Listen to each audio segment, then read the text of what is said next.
देख रहे हैं 5 की बात और मैं हूं नगमा। नमस्कार, मैं हूं अंजलि। सबसे पहले इस वक्त की बड़ी खबर, ज्ञानवापी मस्जिद सर्वे पे फैसला कल आएगा। कल 12 बजे तक ज्ञानवापी सर्वे पर फैसला आएगा और बनारस की अदालत में ज्ञानवापी मस्जिद और श्रृंगार गौरी मामले में बहस चली है। ज्ञानवापी मस्जिद और बैरिकेडिंग के अंदर जाकर सर्वे करने के हिंदू पक्ष की नई याचिका पर सुनवाई हुई है। उसके बाद दोनों पक्षों के ने अपनी अपनी दलीलें आज दी और अदालत ने आज इस मामले में फैसला सुरक्षित रख लिया है। हमारे सहयोगी अजय सिंह ने बात की है मुस्लिम पक्ष के वकील से। आइए सुनते हैं वो क्या कह रहे हैं।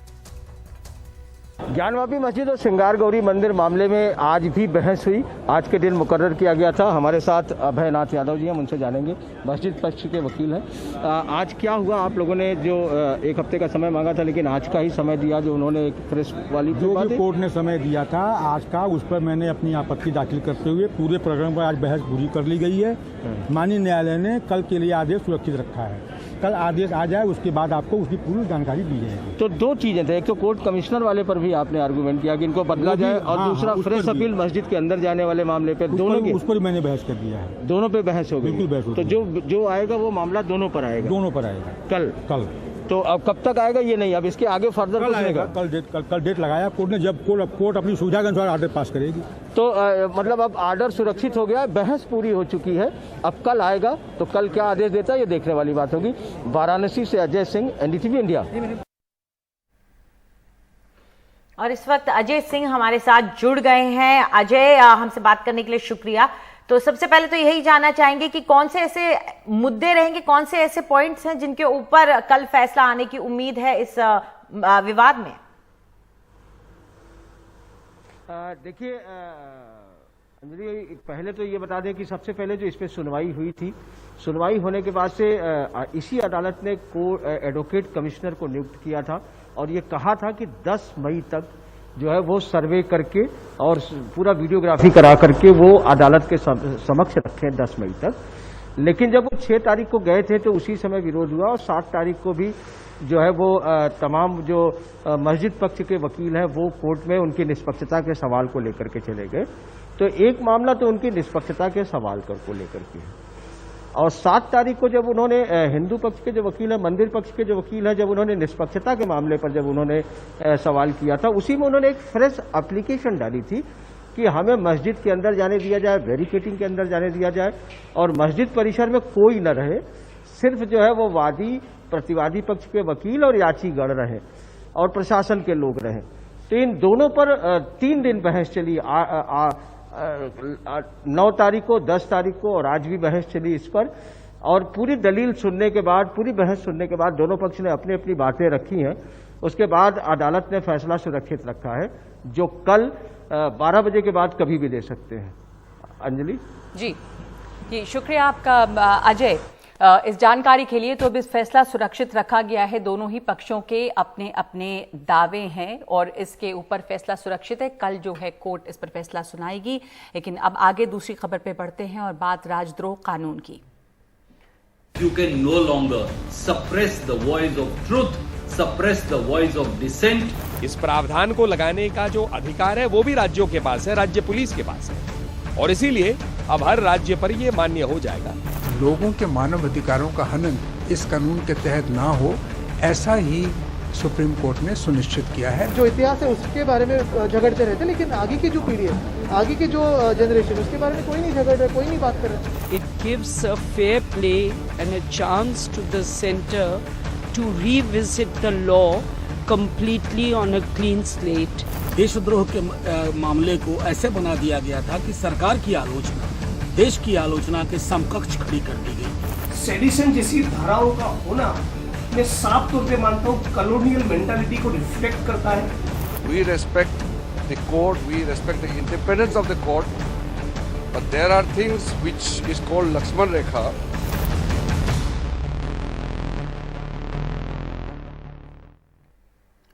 सुप्रीम कोर्ट ने इस राजद्रोह कानून पर बड़ी बात कही है और साफ किया है कि कानून पर पुनर्विचार जब तक न हो तब तक राजद्रोह की धारा में कोई एफआईआर दर्ज नहीं होगी और जो पहले से जेल में है वो भी जमानत के लिए कोर्ट आ सकते हैं और तमाम लंबित मामलों की सुनवाई पर भी रोक लगाई गई है।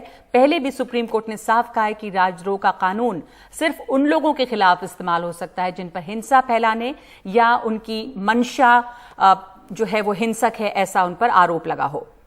ये कानून हम सभी जानते हैं कि ब्रिटिश राज में बना था और हाल में कुछ सालों में ये बार बार खबरों में रहा क्योंकि इस कानून के तहत कई गिरफ्तारियां हुई। अगर हम आंकड़ों पर नजर डालें तो 2010 से अब तक राजद्रोह के 867 मामले हुए हैं जिसमें 13,306 आरोपी रहे हैं। इनमें से 10,000 से ज्यादा आरोपी अज्ञात रहे हैं। अगर हम सरकारों के हिसाब से देखें तो मोदी सरकार में अगर राजद्रोह के मामलों पर नजर डालते हैं तो 2014 से 2020 तक के आंकड़े हमारे पास हैं, उसमें 559 मामले हुए हैं जिसमें से 15,000 से ज्यादा आरोपी हैं और उसमें 6,000 से ज्यादा जो आरोपी हैं वो अज्ञात हैं। तो ये जो कानून है ये गैर जमानती अपराध की श्रेणी में शामिल है, इसलिए कहा जाता है कि ड्रैकोनियन लॉ है और दोषी पाए जाने पर सरकारी नौकरी नहीं मिल सकती बल्कि पासपोर्ट तक रद्द हो सकता है। तो आज कोर्ट ने लंबित मामलों के ट्रायल पे जब रोक लगाई उसके बाद कानून मंत्री की टिप्पणी आई और उन्होंने कहा कि हम कोर्ट और कोर्ट की स्वतंत्रता का सम्मान करते हैं लेकिन एक लक्ष्मण रेखा है जिसे लांघना नहीं चाहिए। तो यही सवाल है कि कौन लांघ रहा है लक्ष्मण रेखा, सरकार या कोर्ट।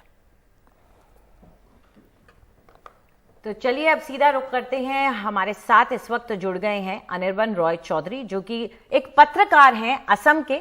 इन पर भी राजद्रोह कानून लगा था और इनको भी सिलचर की पुलिस ने उस वक्त इस मामले के तहत दोषी आरोपी बनाया था। अनिर्बन, आज जो फैसला आया है उसमें यह भी अहम हो जाता है कि पत्रकार ही देखें तो 2018 से अब तक 40 पत्रकारों के ऊपर ये मामले लगाए गए हैं सेडिशन के। आप क्योंकि इससे गुजर चुके हैं, आप इसके बारे में क्या कहना चाहेंगे? जी, ये मामले तो बस आपका कलम और मुंह बंद करने के लिए लगाए जाते थे। जैसे हमारा जो आपने एक पब्लिकेशन का बात किया वो एक हाइपर लोकल पब्लिकेशन है जिसके कुछ 50,000 ही पाठक होंगे। आप बताइए एक इतनी बड़ी स्टेट असम जैसे राज्य में एक 50,000 लोगों तक पहुंचने वाली पत्रिका या ऑनलाइन पब्लिकेशन कैसे किसी गवर्नमेंट को ओवरहॉल कर सकती है कि उसपे एक 124 ए की तहत सेडिशन की केस ली जाए। तो इसी से पता चलता है कि ये जो एक प्रक्रिया है वो सिर्फ आपको बंद करने के लिए या आपकी आवाज को बंद करने के लिए है। और जैसे ये लॉ मिनिस्टर ने कहा है कि एक लक्ष्मण रेखा होती है, लक्ष्मण रेखा को जरूर रेस्पेक्ट करनी चाहिए, लेकिन प्रॉब्लम क्या होता है जब सरकारें बदलती है लक्ष्मण रेखा भी बदल जाती है।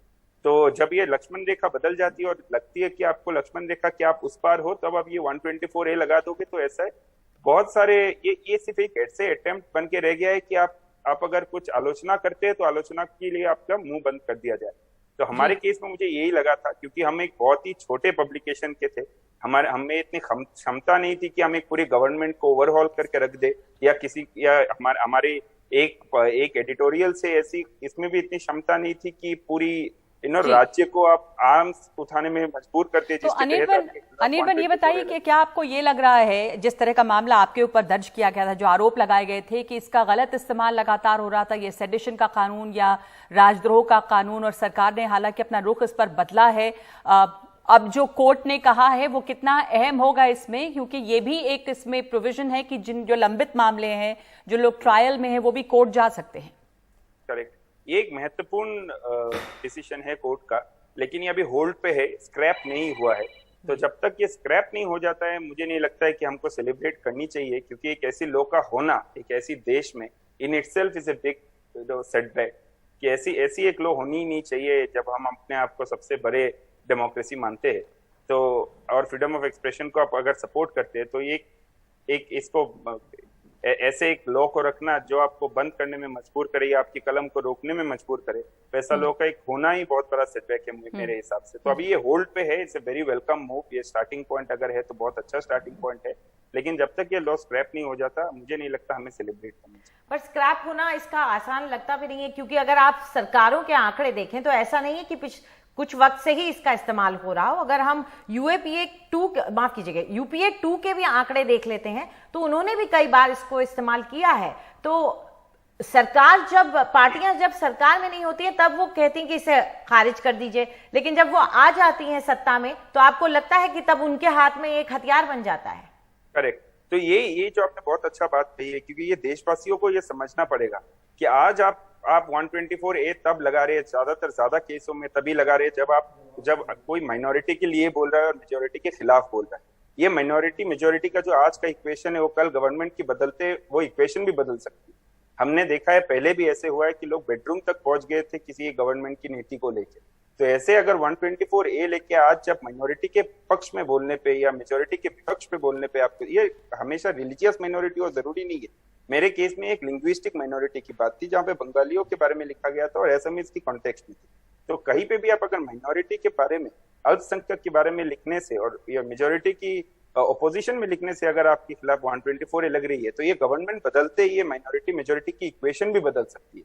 तो जो आज सेलिब्रेट कर रहे हैं किसी पे 124A लगने से, कल उनके खिलाफ भी वो लग सकती है। इसलिए इस लॉ का स्क्रैप होना बहुत तो इस कानून का हटना, इस कानून का रद्द होना बहुत जरूरी है। आप कह रहे हैं कि अलग अलग सरकारें इसको अपनी अपनी तरह से इस्तेमाल करती रही हैं और अधिकतर गलत इस्तेमाल इसका हुआ है आवाज दबाने के लिए। शुक्रिया आपका निर्बन चौधरी हमसे बात करने के लिए।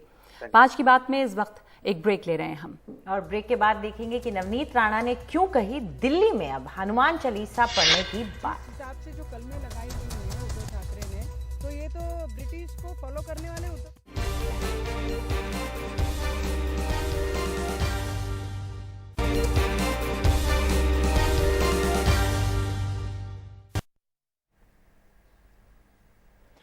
तो राजद्रोह कानून का एक मामला महाराष्ट्र का भी है जो हाल में आया, और वो था नवनीत राणा जो कि सांसद है, उनके ऊपर लगाए गए आरोप। और अब उन्होंने एक बार फिर से आज उद्धव ठाकरे पर निशाना साधा है और उन्होंने कहा है कि जो भी उद्धव ठाकरे के खिलाफ बोलेगा उस पर राजद्रोह का केस लगाया जाएगा। नवनीत राणा ने कहा है कि उद्धव ठाकरे के खिलाफ अगर कोई बोलता है तो राजद्रोह के केस के साथ साथ उसके घर तोड़े जाएंगे। उन्होंने कहा कि अब दिल्ली में वो हनुमान चालीसा का पाठ करेंगी। हमारे साथ हैं सांसद नवनीत राणा, जो सुप्रीम कोर्ट ने राजद्रोह के मामले में जो फैसला दिया है और आपके खिलाफ भी महाराष्ट्र में राजद्रोह का मामला हुआ है, कैसे देखती हैं? मुझे लगता है कि संकट, मुझे बोलते हैं जो उस पर विश्वास रखता है वो आपके साथ रहता है। संकट मोचन ने ऐसा कमाल किया क्योंकि हमारा विश्वास है, बिलीव है, और जो 70 सालों में 72 सालों से भी ज़्यादा हो गया ये कलम को, आज तक इसके बारे में कभी भी केंद्र कोई भी सरकार ने इस पर चर्चा नहीं की। पर हमारे प्राइम मिनिस्टर इतने पॉजिटिव है कि ये देश में ऐसे कोई भी व्यक्ति पे बोलते हैं ना इंसाफी नहीं होनी चाहिए, उनके साथ अनजस्टिस नहीं होना चाहिए। तो मुझे लगता है मुझसे ज्यादा आज कोई पूरे देश में खुश नहीं होगा। आपको लगता है कि जो राजद्रोह का कानून जो था ये इसके खिलाफ दुरुपयोग हो रहा था बहुत ज्यादा? 100% सर, मेरे पे तो सबने एग्जाम्पल पूरे मेरे पे और विधायक जी पे पूरे देश ने देखा है। हनुमान चालीसा पढ़ने में कौन सा देशद्रोह है? जिस हिसाब से जो कलमें लगाई गई हैं उद्धव ठाकरे ने, तो ये तो ब्रिटिश को फॉलो करने वाले उद्धव ठाकरे, हिटलर के जगह पे हैं उद्धव ठाकरे जी, और इसके विरुद्ध और लोगों के हित में काम करने वाले हमारे प्राइम मिनिस्टर हैं। बीएमसी के एक फिर से नोटिस आ गया कि अवैध निर्माण आपने किया हुआ फ्लैट में। मुझे लगता है कि हमने बिल्डर से जिस पोजीशन में खरीदा है हमने उसी पोजीशन में अपना फ्लैट रखा है। अगर नोटिस देनी है तो उन्होंने बिल्डर को देनी चाहिए। बिल्डर से, हम तो बिल्डर हैं नहीं, और जब परमिशन दी गई है बिल्डिंग को तो वो तब उनकी सरकार थी, उनके ही मेयर थे, उनके ही अधिकारी जो काम करते थे बीएमसी में, उनके ही माध्यम से दिए। हमने तो बिल्डर से लिए, हम तो बिल्डर नहीं है उसके, तो नोटिस देनी है तो उनको देनी चाहिए। क्यों दिया गया फिर नोटिस आपको? क्या जवाब देंगे आप? आपको बताने की जरूरत है कि क्यों दिया है? उद्धव ठाकरे के विरोध में जो बात करेगा उनके घर भी तोड़े जाएंगे, उनको जेल में भी डाला जाएगा, उन पे देशद्रोह भी लगाया जाएगा। इस तरीके से तो काम श्रूड बुद्धि का हिटलरशाही से उद्धव ठाकरे काम कर रहे हैं। लड़ाई तो लड़ेंगे। हनुमान चालीसा दिल्ली में भी करने जा रही हैं आप, पढ़ने जा रही हैं? जिस तारीख को मैंने ठहराया है 14 मई में कि हम हनुमान संकट मोचन के मंदिर जाके आरती करेंगे, क्योंकि उसी दिन मुंबई में हमारे जो संकट आई हुई एक नाम है उद्धव ठाकरे जी, वो बीएनसी के इसमें प्रचार के इसमें बहुत बड़ी सभा लेने वाले हैं। तो वो संकट जल्द से जल्द दूर हो हमारे महाराष्ट्र से, इसके लिए मैं आरती करने जा रही हूँ। आप ये भी कहें कि उद्धव के खिलाफ चुनाव लड़ेंगे अगर चुनाव लड़ते हैं तो? हाँ, लड़ना चाहिए, क्योंकि बाला साहब ठाकरे जी ने कभी भी पद के लिए काम नहीं किया। उन्होंने लोगों के लिए काम किया। और उद्धव ठाकरे टोटली ऑपोजिट करते हैं, वो खुद के लिए काम करते हैं, खुद के पद के लिए काम करते हैं, खुद के स्वार्थ के लिए काम करते हैं बस, और खुद के परिवार के लिए करते हैं, ना ही वो शिव सैनिकों के लिए काम करते हैं। तो मुझे लगता है उन्होंने एक बार जरूर, क्योंकि मोदी जी भी लड़कर चुनाव पीएम बने हैं, मोदी जी लड़कर ही मुख्यमंत्री बने हैं, अगर वो लड़ते हैं तो इन्होंने भी लड़ाई देनी चाहिए, और लड़के देखें तो उनके विरोध में लड़ेंगे। ये थी नवनीत राणा उद्धव ठाकरे को खुले चैलेंज करते हुए। नई दिल्ली से राजीव रंजन, एनडीटीवी इंडिया।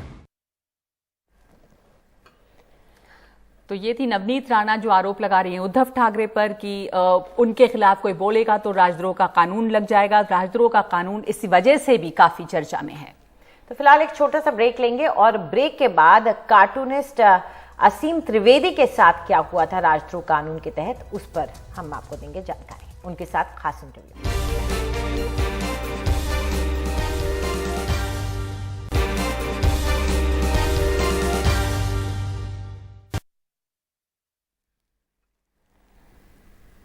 तो राजद्रोह कानून आज चर्चा में रहा है और सुप्रीम कोर्ट ने जो उसके ऊपर अपना आज फैसला सुनाया है उसको लेकर काफी प्रतिक्रियाएं आई हैं। राजनीति के समय हमारे साथ जुड़ रहे हैं असीम त्रिवेदी जो कार्टूनिस्ट हैं जाने माने।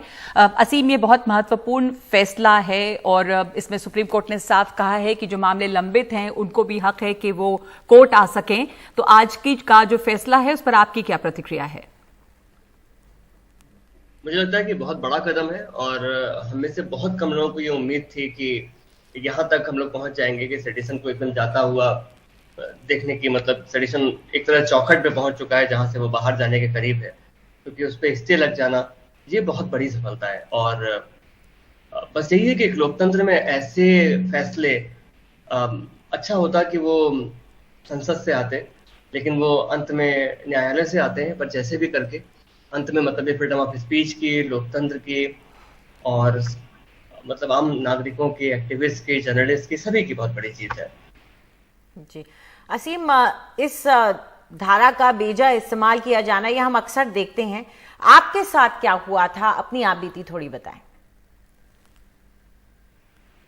देखिए कि मेरे कार्टून्स करप्शन के अगेंस्ट थे, उसका कोई मतलब कोई भी नहीं कह सकता था, कतई नहीं कह सकता था कि वो कहीं से भी भारत की अखंडता को, संप्रभुता को चोट पहुंचाने वाले हैं। तो ऐसे बहुत सारे और मामले भी हैं, लेकिन जैसे उन्होंने मुझ पर सेडिशन लगाया, नॉन अवेलेबल वारंट जारी किया, गिरफ्तार किया, हालांकि वो एक ऐसा माहौल था कि इंडिया अगेंस्ट करप्शन मूवमेंट चल रहा था, लोगों के अंदर एक तरह का गुस्सा था, बहुत सारे लोग एक्टिविस्ट की तरह मतलब बिहेव करने लगे थे, सोशल मीडिया आ गया था, सक्रिय हो गए थे लोग। तो लोगों ने एक तरह से मुझे सपोर्ट किया, मुझे कम समय जेल में बिताना पड़ा। हालांकि वो मुकदमा अभी भी चल रहा है, सेडिशन हट गया था, कुल 3 धाराएं थी मेरे ऊपर, एक सुप्रीम कोर्ट ने पहले ही हटा दिया आईटी एक्ट की जो सेक्शन 66 से, तीसरी धारा में मुकदमा चल रहा है। अगस्त या अक्टूबर में अगली तारीख है बांद्रा कोर्ट में। तो इस सब के बीच में जीवन का एक हिस्सा जैसा हो गया, 10 साल से वो मुकदमा चल रहा है और बहुत चीजें उसके बाद से बदल जाती है, आपके ऊपर हमेशा के लिए एक लेबल हो जाता है, आपको लोग अलग तरीके से देखते हैं और चाहे वो काम के मामले में है, चाहे जीवन के मामले में, उससे असर पड़ता है। और ऐसे बहुत सारे और मामले हैं जहाँ पे इवन अभी के जो केसेस हो रहे हैं इस सरकार में सेडिशन के, और कहीं अगर वो किसी मुस्लिम एक्टिविस्ट पे लग जा रहा है तो बहुत ही बुरे हालात हैं। मतलब फिर तो कितना वक्त जेल में बिताना पड़ जाए वो भी कम है। पब्लिक सपोर्ट तो पूछिए भी मत, कि बहुत सारे लोग आपके खिलाफ खड़े हो जाएंगे, उल्टा अगर कोई आपके सपोर्ट में लिखते तो लोग उसके भी खिलाफ खड़े हो जा रहे हैं। तो जाहिर सी बात है कि एक ऐसा कानून था जो कभी अंग्रेजी सरकार द्वारा बनाया इसलिए गया था कि अपोजिशन को कमजोर किया जा सके, किसी भी तरह की जो प्रोटेस्ट की आवाजें हैं उनको दबाया जा सके। जिस कानून का मकसद ही यही है, उसकी भाषा को आप पढ़ेंगे तो आपको दिखाई पड़ता है कि कोई भी अगर डिसअफेक्शन शो करता है सरकार के प्रति या उसको लोगों में उसको इंसाइट करने की कोशिश करता है तो वो गलत है। तो पूरी भाषा ही इसकी ऐसी है जो एक राजशाही कानून जैसी लगती है। मुझे नहीं लगता कि ये भाषा जाती है लोकतंत्र के साथ में। तो इसका खूब सारा मिसयूज हुआ है, कन्विक्शन रेट बहुत कम है, और भारत जैसी जगह पे जहाँ पे आपको बहुत राजनीतिक अस्थिरता आमतौर पे नहीं दिखाई पड़ती है, आमतौर पे कूच नहीं हो रहे हैं आए दिन मतलब बहुत सारे सेपरेटिस्ट ग्रुप नहीं है मेजर पार्ट्स में, खासतौर पे देश में। तो ऐसे में अगर सेडिशन खूब इस्तेमाल हो रहा है उन राज्यों में जो सीमा पे भी नहीं आते हैं, तो इसका मतलब है कि उसको मिसयूज ही किया जा रहा है। और कहीं ना कहीं मतलब हम ये भूल जा रहे थे कि जैसे देशद्रोह है तो ये मतलब अगर से देखें तो कैसी बात है कि कोई देश के खिलाफ खड़ा हो गया है, कोई देश के सिस्टम को ही बदल देना चाहता है, तोड़ देना चाहता है, खत्म कर देना चाहता है। और आप किन बातों पे ये आरोप लगा रहे हैं कि आपने कोई बयान दे दिया, आपने कुछ ट्वीट कर दिया, आपने कोई कार्टून बना दिया। और दुर्भाग्य की बात यह है कि जो इस कानून की भाषा है वो भी यही है कि आप किसी लिखे हुए शब्द से, बोले हुए शब्द से या किसी विजुअल रिप्रेजेंटेशन से आप ऐसा व्यक्त कर रहे हैं, तो ये सेडिशन है। तो कुल मिला के एक ऐसा कानून है जो आस्था जैसे बना के रखने की कोशिश करता है, जो लोगों में एक तरह की भक्ति पैदा करने की कोशिश करता है सरकार के प्रति। तो वो भक्ति जो है वो लोकतंत्र के साथ जाती नहीं है। तो जाहिर सी बात है कि एक ना एक दिन ये होना ही था, और मुझे लगता है कि अब ये होने के करीब पहुंच रहा है। जी असीम, जैसा आपने कहा कि ये इसमें कन्विक्शन रेट जो है वो काफ़ी कम है और एक तरह से भक्ति पैदा करने की कोशिश होती है सरकार के लिए, लेकिन जो लोग नहीं ये करते उनके लिए ये इस्तेमाल होता है उल्टे तौर से डराने के लिए। कन्विक्शन रेट कम है पर एक ज़िंदगी का हिस्सा इसमें गुजर जाता है लोगों का, एक लेबल हो जाते हैं लोग। तो किस तरह से लगते हैं इस सेडिशन के आरोप? क्या लगता है कि पुलिस अपनी तरफ से बहुत अति तत्पर रहती है, दबाव होता है किसी तरह का? देखिए, बहुत सारे लोग इस देश में ऐसे हैं दुर्भाग्य से कि चाहे वो कई बार वकालत के पेशे से आते हैं, कई बार वो पॉलिटिशियंस हैं, कई बार वो समाज सेवी हैं, जिन्होंने एक तरीका बना रखा है कि वो अखबारों पे निगाह रखते हैं कि किसने क्या बोला, किसने क्या कहा, किसने क्या कार्टून बनाया, और वो इसी में एक अपॉर्चुनिटी खोजते हैं कि वो किसी बात को लेके कोर्ट में जाते हैं और उस पर मामला दायर करते हैं।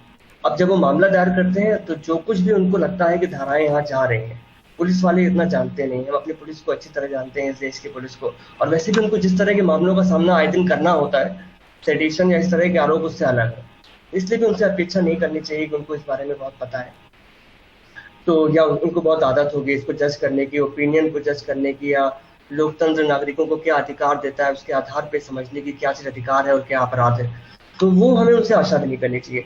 तो ऐसे में जब इस तरह के लोग जो किसी ना किसी तरह के पॉलिटिकल माइलेज के लिए, किसी ना किसी तरह से बस हेडलाइन बनाने के लिए कोर्ट में जाते हैं, सोचिए कि हमारा कोई मामला होता है, मतलब आम आदमी का यहाँ मोबाइल भी खो जाता है ना, तो उसको वो पुलिस स्टेशन में जाके रिपोर्ट करने में 4 बार सोचता है, क्योंकि उसकी आदत नहीं होती पुलिस स्टेशन जाने की, वो डरता है कि न जाना पड़े, ऐसे ही काम चल जाए।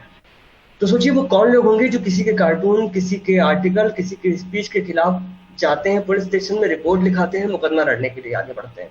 तो ये वो लोग हैं जिनका ये पेशा है, वो बिल्कुल पेशेवर है, चाहे वो पॉलिटिशियन हो, चाहे वो कुछ इस तरह के लॉयर्स हैं, जो भी हैं। तो वो उन्होंने ये तरीका बना रखा है, वो जाते हैं पुलिस वालों को बोलते हैं, पुलिस वालों को भी बताते हैं कि भाई ये धारा लग रही है, और पुलिस वालों को उतनी आदत नहीं है, वो भी सोचते हैं कि उनकी भी एक प्रैक्टिस रही है, हमेशा से कोई अपराध हुआ, कोई बात है तो कौन सी मैक्सिमम धाराएं लगा सकते हैं उसको डाल देने की। बिल्कुल, और उम्मीद अब यही करते हैं कि इस तरह के लोग जो हैं उन पर लगाम लगेगी, और क्योंकि अब एफआईआर करने पर तब तक रोक है जब तक इस पर मामले पर इस संदर्भ में सरकार सोच रही है। शुक्रिया हमसे बात करने के लिए।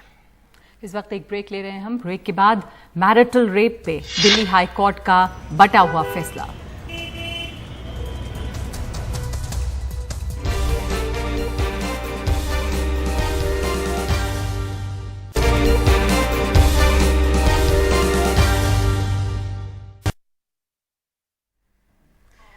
और खबर आईएएस पूजा सिंघल की, जिनको गिरफ्तार कर लिया है, और ये कार्रवाई की गई है प्रवर्तन निदेशालय यानी कि ईडी, इन्फोर्समेंट डायरेक्टरेट की तरफ से की गई है। मनरेगा घोटाले मामले में कल ईडी ने इनसे पूछताछ की थी, और इनसे पहले इनके पति से और सीए से भी पूछताछ की गई थी, क्योंकि इनके सीए के घर की छापेमारी में 20 करोड़ रुपए बरामद हुए थे। पूजा के जो पति अभिषेक झा हैं और उनके सीए सुमन सिंह, उनसे भी पूछताछ लगातार हो रही थी। अभिषेक झा को भी गिरफ्तार किया गया है। हमारे साथ मुकेश सेंगर हैं इस पर और जानकारी के साथ, इनकी गिरफ्तारी जो हुई है उसके बारे में और क्या अब तक डिटेल्स सामने आई हैं, किस तरह के मामले इनके ऊपर थे। 20 करोड़ जो कैश इनके सीए के यहाँ से मिला था, तो और पति को भी गिरफ्तार किया गया है। मुकेश, देखिए, बिल्कुल जो ईडी की टीम है उसने 2000 बैच की आईएएस पूजा सिंघल और उनके पति अभिषेक झा को गिरफ्तार कर लिया है। इन दोनों को पूछताछ के लिए ईडी के रांची के दफ्तर में बुलाया गया था। इनसे कल भी पूछताछ हुई थी, और कल भी ये बहुत सारे सवालों का जवाब नहीं दे पाई थी। इसके बाद आज दोबारा से इनके पति को और इनको पूछताछ के लिए बुलाया गया था। पूछताछ के बाद ईडी ने पूजा सिंघल और उनके पति को गिरफ्तार कर लिया है। ये जो पूरा मामला है ये 2012 का है, जब झारखंड के खूंटी इलाके में पूजा सिंघल वहां की डिप्टी कमिश्नर थी, और उसी वक्त वहां पर आरोप ये है कि मनरेगा का जो फंड था उसका बड़े पैमाने पर गबन किया गया। करीब 18 करोड़ रुपए का, 18 से 20 करोड़ रुपए का गबन किया गया। और उस वक्त जो ये फंड की जिम्मेदारी थी, उसकी देखरेख की जिम्मेदारी थी, वो पूजा सिंघल के अंडर थी। इसके बाद जो रांची की पुलिस है उसने इस घोटाले को लेकर केस दर्ज किया था 2012 में। तब से केस चल रहा था, लेकिन फिर ईडी ने इसी केस को लेकर मनी लॉन्ड्रिंग का केस दर्ज किया और जिसकी जांच चल रही थी। इस सिलसिले में 2-3 दिन पहले ईडी ने करीब 18 जगहों पर एक साथ रेड की थी, जिसमें झारखंड के कई इलाके शामिल थे, कुछ बिहार के इलाके शामिल थे। और उसके बाद जो पूजा सिंघल के सीए हैं सुमन कुमार, उनके घर पर छापेमारी हुई थी, जिसमें करीब 20 करोड़ रुपए बरामद हुए थे। इसके साथ ही ईडी ने उनकी 4 एसयूवी को जब्त कर लिया था। और जब ये पूरा सारा कैश मिला, उसके बाद पूजा सिंघल को और उनके पति को पूछताछ के लिए बुलाया गया था। कल भी उनसे लंबी पूछताछ हुई और आज पूछताछ में जब वो जवाब ठीक से नहीं दे पाई और इसके बाद ईडी ने उनके स्टेटमेंट को रिकॉर्ड किया और फिर पूजा सिंघल और उनके पति को गिरफ्तार कर लिया है। अब कल उनको रांची की कोर्ट में पेश किया जाएगा। जी शुक्रिया मुकेश। और ये तस्वीरें जो हम आपको दिखा रहे थे वो उनके घर के बाहर की थी, जो एक मकान आपको दिखाया जा रहा था। फिलहाल शुक्रिया इस पूरी जानकारी के लिए। तो पूजा सिंघल और उनके पति की गिरफ्तारी हुई है। मामला इन्फोर्समेंट डायरेक्टरेट ने छापे मारे थे और 20 करोड़ नकद की बरामदगी हुई थी उनके सीए के घर से भी। इस मामले में इनकी गिरफ्तारी हुई है। तो इस वक्त 5 की बात में इतना ही।